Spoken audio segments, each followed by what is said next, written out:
Metro রেলের farm গেটে আমার বাড়ি তুই কেমনে লয়ে আগে লয়ে গো আমার বাড়ি।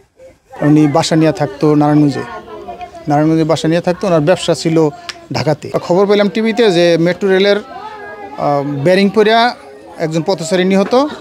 এই সাথে সাথে আমরা ফেসবুকে দেখলাম যে ওর পাসপোর্টটা দিয়ে দিছে। পাসপোর্টটা দিয়ে আমরা নির্ণয় করছি যে আমার স্বাস্থ্য ভাই। তো ওর একটা ছেলে একটা মেয়ে খুবই ছোট 3 বছরের। ওর উপরে এই সংসারটা নির্ভর করে। আজকে ওই দুনিয়াতে নাই। ওর আরেকটা ভাই ডুবাইতে মারা গেছে। ওরা 4টে ভাই, বাবা নাই মাও নাই। আমার আপন কাকাতো ভাই। এখন ওর ফ্যামিলিটাই খুব অসহায় হয়ে গেল। আজকে এই সরকারের এই গাফলতি, এই বিয়ার এই যে অবহেলার কারণে আজকে মানুষের যে জীবন নিয়ে টান দিছে।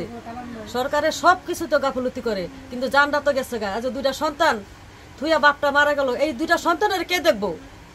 অল্প বয়সে একটা মেয়ে বিধবা হইলো, এটা কে দেখবো? সরকারের দায়িত্ব নিব?